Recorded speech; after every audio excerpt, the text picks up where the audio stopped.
जब आप बंद से जाते हो, जब आप अपने खुले जीवन को महसूस नहीं कर पाते हो, तो एक सेंस ऑफ जो डिप्रेशन है, एक सेंस ऑफ स्ट्रेस आपके अंदर डेवलप होता है। जो लोग ऐसा सोचते हैं, तो आपको जिस चीज में आपकी जो हॉबीज है, आपको एक अपॉर्चुनिटी अगर ऐसा मिला है घर में रहने का, तो आप अपनी हॉबीज को ट्राई करें। जैसे किसी को पढ़ने का शौक होता है, वो बुक्स रीड करें। आपकी जितनी भी पुरानी कलेक्शंस होंगी, आप या जो करना चाहते होंगे अपने खाली टाइम में, उसको आप खत्म कीजिए। सीरीज देखिए। जिनको खेलने का शौक है, इंडोर गेम्स में आइए। कोरोना की वजह से बढ़ रहे मानसिक तनाव से निपटने के उपाय के बारे में ये कहना है डॉक्टर राजीव रंजन का, जो नई दिल्ली एम्स में लैब मेडिसिन के एमडी हैं। नमस्कार, आप सुन रहे हैं दिन भर की बात डेली न्यूज कास्ट। पूरी चर्चा सुनते हैं कुछ देर में। उससे पहले एक नजर इस वक्त की बड़ी खबरों पर।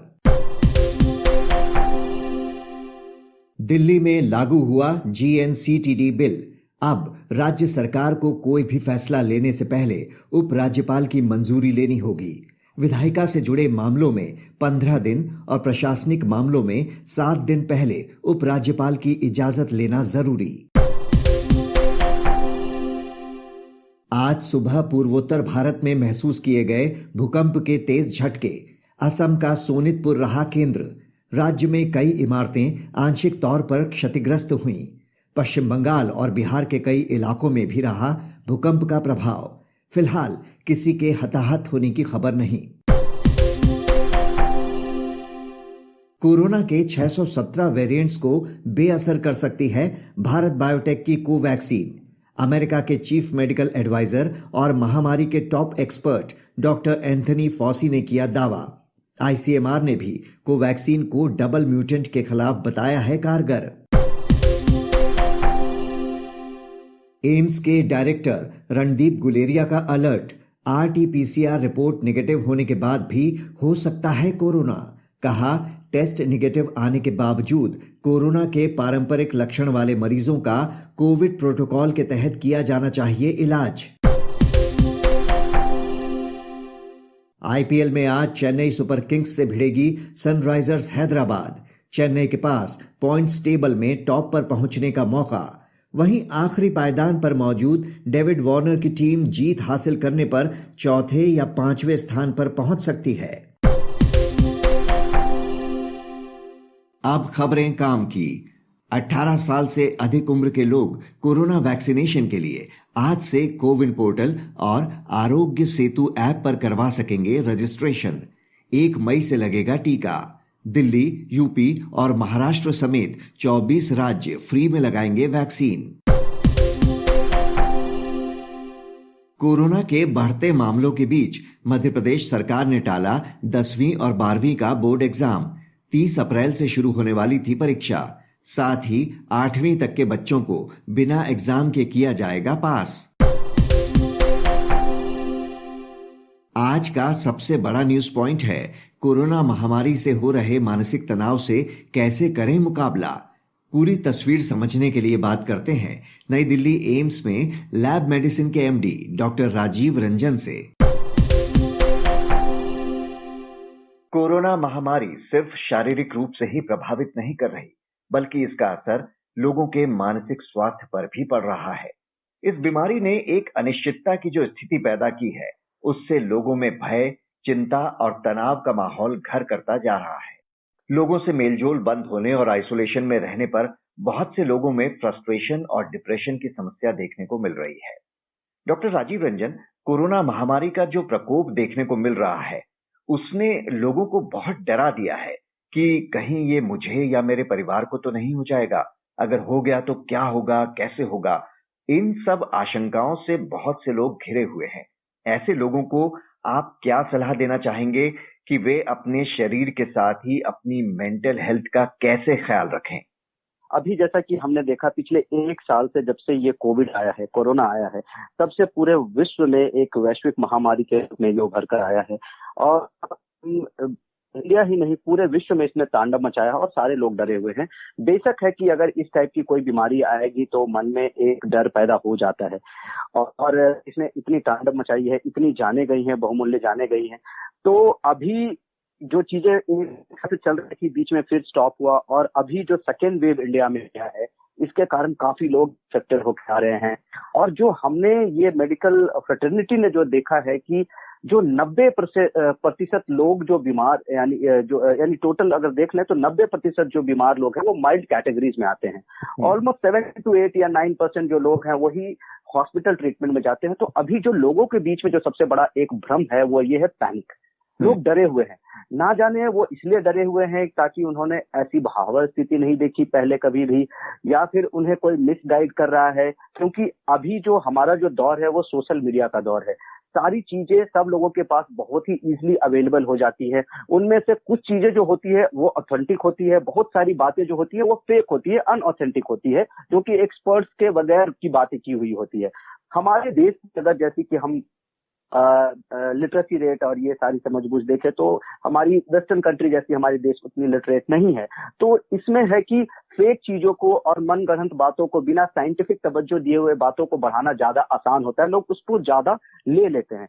तो इन सब चीजों के कारण है कि हमारे बीच में जो है वो गलत न्यूज जा रहा है, गलत ट्रीटमेंट जा रहा है कि इसको ऐसे करना चाहिए, उसको वैसे करना चाहिए। अभी कुछ देर पहले ही मैं किसी दूसरे मीडिया हाउस से बात कर रहा था, उसमें काढ़ा के बारे में मैं बोल रहा था कि लोगों के बीच में काढ़ा का क्या सेवन का क्या है। लोग फ्रैंटिकली ऐसे ही पिए जा रहे हैं, डरे जा रहे हैं, लोग अभी पैनिक बाई कर रहे हैं। ऑक्सीजन की जरूरत नहीं भी है तो वो ऑक्सीजन खरीद के रख रहे हैं, मेडिसिन की जरूरत नहीं भी है तो मेडिसिन ले रहे हैं। हम उन लोगों को ये बताना चाहते हैं कि पैनिक से बचिए, डरिए। इन कोरोना से डरना नहीं है, हमें लड़ना है, हमें साथ मिलकर लड़ना है। रही बात मेंटल संतुलन की, तो डेफिनेटली कि जो लोग हॉस्पिटलाइज हैं वो उनमें डर होता है। अगर किसी भी परिवार के लोग अगर एक हॉस्पिटल में है तो वो पूरा परिवार डरता जाता है कि क्या होगा क्या नहीं होगा। ऐसे सिचुएशन में अभी हमें डरना नहीं चाहिए, हमें एक दूसरे की सबकी मेंटल स्थिति को बढ़ाना है। और मेरा उन लोगों से खासकर ये है कि जो लोग हॉस्पिटल के अंदर में एडमिट हैं उनसे मेरा ये कहना है कि देखिए, आप पॉजिटिव तो हो चुके हैं, आप पॉजिटिव हो चुके हैं तो आप अपनी सोच में भी पॉजिटिविटी लाइए। एक बार पॉजिटिव होने के बाद आपको नेगेटिव सोच नहीं लाना है। जब आप पॉजिटिव हो गए हैं तो पॉजिटिविटी सोच रख के ही हम इसको लड़ सकते हैं, जल्दी से बाहर आ सकते हैं। क्योंकि अगर आप पॉजिटिव है, नेगेटिव सोचेंगे तो आपकी बॉडी की हार्मोनल स्थिति, आपकी खुद की मनस्थिति जो है वो आपको कोप अप करने से, फाइट करने में उतना सक्षम नहीं बनाएगा। तो आपने हमेशा से पॉजिटिव होने के बाद पॉजिटिव सोच रखना है, लोगों की धारणा बढ़ाना है, परिवार वालों को ये सोचना है, घबराना नहीं है, हमें मिल के साथ आगे बढ़ना है। अगर किसी घर में कोई पॉजिटिव आता है तो हमें सबसे पहले सबको उसको अच्छे तरीके से आइसोलेट करके एक अच्छे डॉक्टर से सलाह लीजिए, उसके बाद ही ट्रीटमेंट स्टार्ट कीजिए। बिना व्हाट्सएप के और ये फेसबुक और जहां भी जो ट्रीटमेंट है उन पे बिल्कुल विश्वास ना कीजिए। ऐसे बिना एक्सपर्ट के आप राय लिए बगैर अगर कुछ भी दवा खाएंगे तो वो आपकी सेहत के लिए हानिकारक होगा। क्योंकि मार्केट में बहुत ऐसी दवाएं हैं, क्योंकि अभी तक कोरोना की कोई ड्रग ऑफ चॉइस नहीं आई है, कोई स्पेसिफिक दवा नहीं आई है। सारे जो दवा है वो ट्रायल में है, ट्रायल एंड बेसिस में है। कोई किसी पे असर कर रहा है, कोई किसी पे नहीं असर कर रहा है। फ्रैंटिक बाई मत कीजिए, आप एक स्पेशलिस्ट की सलाह लीजिए, डॉक्टर की सलाह लीजिए। हम एम्स में जितने भी डॉक्टर हैं हमने ऐसी ग्रुप्स फॉर्म किए हैं, हमने मीडिया सेंटर्स पे ऐसे ग्रुप बनाए हैं जो कि हम सही राह दे रहे हैं। एक टॉल फ्री नेशनल नंबर भी है जिससे कि टेली कंसल्टेशन दी जा रही है। ऐसे लोगों की सलाह लीजिए, ना कि गैर बात यानी कि गैर एक्सपर्ट से सुनी हुई बातों को आप सलाह लीजिए। जी, बिल्कुल। जैसा आप बता रहे हैं कि जो बीमारी से ग्रसित हैं, उनसे ज्यादा जिन्हें नहीं हुआ है, वो लोग ज्यादा तनाव में हैं। तो अगर हम मेंटल हेल्थ इश्यूज की बात करें, तो किस तरह के केसेस ज्यादा देखने में आ रहे हैं और क्या अलग-अलग उम्र के लोगों में अलग-अलग तरह की एंग्जायटी देखने को मिल रही है? बिल्कुल, बिल्कुल। जैसा कि लास्ट ईयर हमने देखा जब से कोरोना आया था तो फर्स्ट टाइम ये हमारी जनरेशन में फर्स्ट टाइम ऐसा हुआ था कि पूरी दुनिया थम सी गई थी। एयरलाइंस आना-जाना सब कुछ थम सा गया था और सब लोग को ना चाहते हुए भी घर में पैक होना पड़ा था। लॉकडाउन लगने के बाद सब लोग को वर्क फ्रॉम होम करना पड़ा था। एक मेडिकल फ्रेटर्निटी और कुछ जैसे जर्नलिस्ट हो गए या फिर पुलिस वाले हो गए, जो सोशल जो फ्रंट लाइन वर्कर्स थे वही सिर्फ बाहर काम कर रहे थे, बाकी सब लोग घर में बंद थे।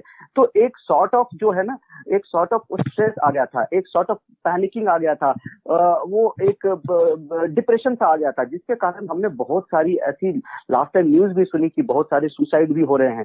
तो जब आप बंद से जाते हो, जब आप अपने खुले जीवन को महसूस नहीं कर पाते हो, तो एक सेंस ऑफ जो डिप्रेशन है, एक सेंस ऑफ स्ट्रेस आपके अंदर डेवलप होता है। जो लोग ऐसा सोचते हैं, तो आपको जिस चीज में आपकी जो हॉबीज है, आपको एक अपॉर्चुनिटी अगर ऐसा मिला है घर में रहने का, तो आप अपनी हॉबीज को ट्राई करें। जैसे किसी को पढ़ने का शौक होता है, वो बुक्स रीड करें, आपकी जितनी भी पुरानी कलेक्शंस होंगी, आप या जो करना चाहते होंगे अपने खाली टाइम में, उसको आप खत्म कीजिए। सीरीज देखिए, जिनको खेलने का शौक है इंडोर गेम्स में आइए, जिनको थोड़ा सा एक्सरसाइज वगैरह करने का है वो घर, तो there are plenty of option हम अपने आप को खुश रखने के लिए। ऐसा नहीं कि घर में चार दीवारी के अंदर बंद होकर आप अपने आप को डिप्रेस महसूस करें। और सबसे बड़ी बात तो ये है कि इस सिचुएशन में, जो अभी कोरोना का सिचुएशन आया है, उसमें हम एक दूसरे को यानी कि खुश रखें, यानी कि एक दूसरे का हाल चाल लें, फोन कर कर बात करें, डिफरेंट मीडियम से हम एक दूसरे का मोरल बूस्ट करें। तो ऐसा हमें करने से क्या होगा कि हम एक दूसरे की भी मदद कर पाएंगे और खुद की भी मदद कर पाएंगे। एक जो आपने इशारा भी किया अभी, एक घबराहट में बहुत से लोग क्या कर रहे हैं कि अपने आप कोविड का कोर्स शुरू कर दे रहे हैं। जहां से जैसी भी इंफॉर्मेशन मिलती है उसके आधार पर बिना डॉक्टर से पूछे दवाइयां ले रहे हैं, यहाँ तक कि डॉक्टर की एडवाइस लिए बिना ही सिटी स्कैन तक करा ले रहे हैं। क्या ऐसा करना सही है? इसके लिए आप इन्हें क्या सलाह देना चाहेंगे? जी, मैं पहले भी बोला कि इंडिया में जो अवधारणा ये है OTC, over the counter drugs का, कि हम डॉक्टर से क्या, अरे फीवर ही तो है, हम डॉक्टर के पास क्यों जाएं, 200 रुपया क्यों उन्हें फीस दें और क्यों लाइन में लगे, वहां पे क्यों समय बर्बाद करें, कंपाउंडर से जाके ले लेते हैं, फार्मेसी से जाके ले लेते हैं। तो इस चीज को कोरोना ने हमें बहुत कुछ सिखाया है। आई थिंक आगे कोरोना के बाद जो समय होगा वो हमारे लिए, इंडिया के लिए, एक मेडिकल जगत के लिए एक बहुत बड़ा सबक होगा। तो मैं ये कहना चाहता हूं कि देखिए, अपने से आप कोई भी ट्रीटमेंट स्टार्ट ना करें, क्योंकि आपको पता नहीं है कि किस दवा का क्या असर हो सकता है। जैसे कि अगर आप मल्टीविटामिन खाते हैं, तो मल्टीविटामिन जो है ना, दो धारी तलवार है वो यानी कि वो अच्छा भी कर सकती है आपके साथ, और ज्यादा अगर डोज लेंगे तो वो बुरा भी कर सकती है। हाइपर और हाइपो दोनों में उसका असर होता है। जैसे मैं एक एग्जांपल बता दूंगा कि बहुत लोग आज के दिन में विटामिन डी खा रहे हैं, तो विटामिन डी अगर कम है तो वो भी प्रॉब्लम करेगा, ज्यादा होगा तो वो कैल्शियम को बढ़ा देती है, जिसके कारण कि आपको इरिटेबिलिटी होती है, अनकॉन्शियसनेस, नोजिया, वॉमिटिंग, बहुत सारी चीजें होती हैं।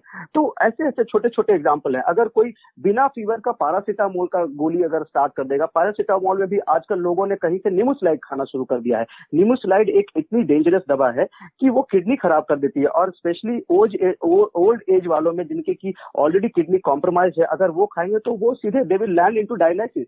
तो ऐसी चीजों से हमें बचना है। एक देखिए, हमारे आसपास कहीं ना कहीं अभी ऐसा है कि हम हॉस्पिटल नहीं जा सकते, बट मैंने पहले आपको बताया कि बहुत सारी टेली कंसल्टेशन सरकार ने स्टार्ट की है। बहुत बड़े बड़े मेडिकल कॉलेजेस, अस्पतालों और प्राइवेट हॉस्पिटल्स ने भी अपनी टेली कंसल्टेशन स्टार्ट की है। आपके आसपास बहुत सारे ऐसे मित्र, आपके परिवार में ऐसे लोग होंगे जो किसी डॉक्टर को जानते हैं, और मेरा यह मानना है कि आज के दिन में कोई भी ऐसा डॉक्टर नहीं है कि आपको टेली कंसल्टेशन सलाह देने से मना करेगा। भले वो बिजी हो सकता है जब आप कॉल करें, बट वो उसको बाद में मैसेज कर दें या फिर उससे बाद में आप सलाह ले लें। तो मैं बार बार यही बोलूंगा कि बिना डॉक्टरी सलाह के आप अपने से ट्रीटमेंट स्टार्ट ना करें। दूसरी बात जो आपने मुझे पूछा कि लोग बिना पूछे ही सिटी स्कैन करा रहे हैं, सिटी स्कैन का मैं ये बता हूं कि जैसे अभी मैंने बताया 90% जो आज केसेस आ रही हमारे पास वो सारी माइल्ड केसेस हैं। उनमें ना तो हमें सिटी स्कैन की जरूरत है, ना तो हमें एक्सरे की जरूरत है, ना तो हमें किसी भी ब्लड टेस्ट की जरूरत है। तो लोग बिना फालतू सिटी स्कैन करके अपनी बॉडी को रेडिएशन से वो करेंगे। सिटी स्कैन से हमें मॉडरेट टू सीवियर केसेस में सिटी स्कैन की हमें फायदा है, जिसमें कि हमें ट्रीटमेंट प्रोटोकॉल स्टार्ट करने में हमारी मदद मिलती है कि चेस्ट जो है, लंग्स जो है कितना खराब हुआ है और हम क्या मेडिकल कर सकते हैं, स्टेरॉइड का क्या उसमें है। तो उसके लिए हमें ट्रीटमेंट मॉड्यूलेट करने के लिए सिटी स्कैन की जरूरत होती है। उससे हमें उसके फायदे और उस पे कोरोना ठीक होने या ना होने पे उसका कोई प्रभाव नहीं होता है। तो सिटी स्कैन, एक्सरे और ब्लड टेस्ट भी, क्योंकि अभी आप देख रहे हो कि फलाना ठिकाना बहुत सारे टेस्ट आप करा रहे हो। वैसे यूजुअली 2-3 टेस्ट हैं जो कि असली में मायने रखते हैं, जो कि सच में कोविड यानी कि माइल्ड से ऊपर केस जा रही है उसके लिए, जिसमें कि एक होता है कंप्लीट ब्लड काउंट, जिसमें कि आप अपना WBC और न्यूट्रोफिल्स और लिम्फोसाइट्स देखते हैं। दूसरा है आपका LFT KFT, जिसमें कि हम SGOT SGPT लीवर की पैरामीटर्स देखते हैं, और फिर किडनी फंक्शन टेस्ट देखते हैं, और एक इन्फ्लेमेटरी मार्कर है जो आप लोगों ने आजकल बहुत नाम सुना होगा, CRP आपका इन्फ्लेमेशन देखता है कि कितनी आपकी बॉडी में इन्फ्लेमेशन हुआ है, कितना इन्फेक्शन हुआ है। और D डाइमर जो कि वो देखता है कि बॉडी में यानी कि कितना जो ब्लड का क्या है वो, क्योंकि ये डिजीज ऑफ खून इसमें मोटा होने लगता है, या खून जो थिनर्स जो है वो हम बहुत लोग खाते हैं, बहुत जो सीरियस लोग हैं उनके लिए, तो D डाइमर भी हम देखते हैं। तो ये सारी चीजें, बहुत सारे लोग बहुत सारी चीजें करा रहे हैं। अभी कुछ दिन पहले मेरे पास एक माइल्ड केस था, वो पूछ रहे थे IL-6 करा लो। IL-6 तो सीवियर केसेस में करते हैं हम उसे मैनेजमेंट करने के लिए। तो ये सारी चीजें हैं, हमें इससे बचना चाहिए। जी, डॉक्टर राजीव रंजन, इस जानकारी के लिए आपका बहुत शुक्रिया। इस चर्चा के बाद जानिए शेयर बाजार का हाल। भारतीय शेयर बाजार में लगातार तीसरे दिन बढ़त के साथ हो रहा कारोबार। बैंकिंग और ऑटोमोबाइल सेक्टर में अच्छी खरीदारी, अन्य एशियाई मार्केट्स में भी तेजी का रुख। अब एक नजर इतिहास में आज के दिन पर। 1928 में महान वैज्ञानिक CV रमन ने रमन इफेक्ट की खोज की। इसके लिए उन्हें नोबेल पुरस्कार मिला। 1936 में देश के पहले प्रधानमंत्री जवाहरलाल नेहरू की पत्नी कमला नेहरू का निधन। 1993 में ईरान में भारी बाढ़ से करीब 500 लोगों की मौत। बात करते हैं मौसम की। दिल्ली और यूपी समेत उत्तर भारत के अधिकतर राज्यों में बढ़ा गर्मी का प्रकोप। वहीं अगले 2 दिनों के दौरान पहाड़ी राज्यों में गरज चमक के साथ बारिश और बर्फबारी होने का अनुमान। अब बारी सुविचार की। यूनानी दार्शनिक प्लेटो ने कहा था, साहस ये जानना है कि किससे नहीं डरना है। तो ये था आज का डेली न्यूज कास्ट, जिसे आप सुन रहे थे अपने साथी अक्षय शुक्ला के साथ। बने रहिए नवभारत गोल्ड पर। धन्यवाद।